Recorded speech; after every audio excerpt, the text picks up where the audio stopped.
Sinasabi na yung tahanan ko raw sa Baguio ay renade unang-una at meron daw mga dalawang Pogo big bosses na nahuli doon.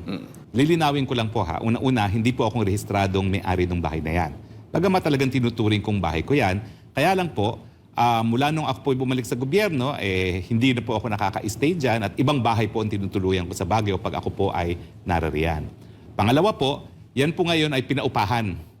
Pinaupahan po yan at merong kontrata po ng January 2024 sa isang, kung di ako nagkakamali, isang Chinese national na merong 9G visa or working visa po. So legal po yung estado ng umuupa dyan. Now dahil hindi po yan okupado ng may-ari ng bahay at merong lease contract, siyempre po ang nakaposisyon yung mga umuupa. So ako po hindi nagsasalita doon sa mga nagtatanong na una-una sa iba yung bahay na yan, hindi po rehistrado sa pangalan ko yan. Okay? Isang korporasyon po ang may-ari niyan. Pangalawa, na-raid ba ang bahay mo? Hindi po. Kasi wala naman pong search warrant yung mga otoridad na pumunta dyan noong 27 of July. No? Ang meron lang sila ay mission order galing sa Bureau of Immigration. At nung ako po ay na-inform na may ganyan, sabi ko, abay, kung sino yung hinahanap, isurrender. Kasi yan naman po ang epekto ng mission order. Pero wala pong raid kasi hindi sila pumasok sa tahanan. Hindi gaya ng ginawa nila sa Kingdom of Jesus Christ na merong search warrant, pinasok nila. Bakit? Kasi yung search warrant, galing po yan sa hukuman. Ang mission order, hindi po yan galing sa hukuman. Galing lang po yan sa Bureau of Immigration. At totoo po, namin dinampot. Ang kwento nila, big bosses daw ng Pogo. Sa tingin ko po, kalokohan yan. Kasi yung babaeng nahuli, kakarating lang po niyan, bisita lang yan, nung umuupa sa bahay. In fact, wala pang isang linggo yan na dumating. At sabi naman nila, talagang meron naman pong dokumento yung babae. Yung lalaki, ang walang dokumento. Pero pagkakakilala ko po yan, siya po yung partner, kung di ako nagkakamali, nung umupa sa amin.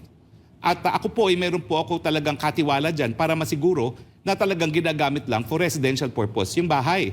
So mantakin ninyo, may umuupa na dyan, pero may binabayaran pa rin akong caretaker para mag-alaga ng hardin at mag-alaga ng 2 kong baka.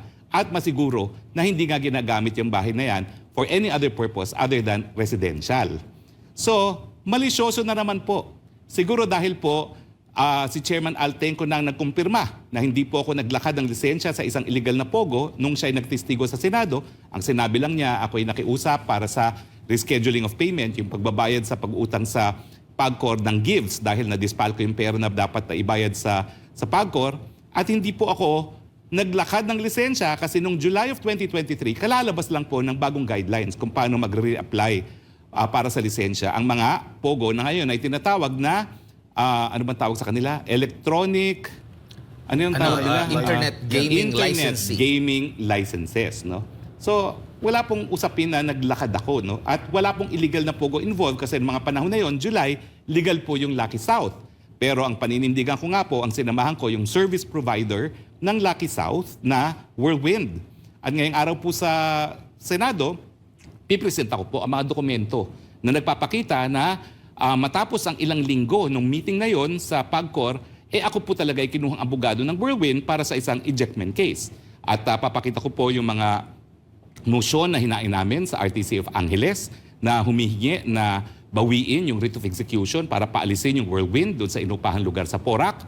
At yung aking petisyon na hinain din sa Court of Appeals para i-declare na null and void yung desisyon ng RTC Angeles, no, na nagbibigay visa doon sa compromise agreement, no, at pinapaalis sa yung Whirlwind doon nga sa Porac na kung saan na-raid yan, no.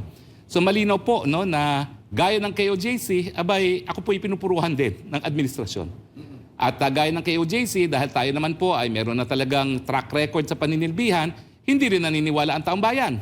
Maski tayo po ay dinidemonize. So mamaya po, hindi ko po tatakasan yung Senado. Haharapin ko po sila. At papakita ko po na ang isang kritiko ng Administrasyon Marcos Jr. ay hindi po pwede maging padrino ng Pogo dahil ang mga tunay na pwedeng magpadrino sa Pogo para kumuha ng lisensya ay yung administrasyon mismo o di naman kaya yung kanilang mga kaalyado. Sentido común po yun.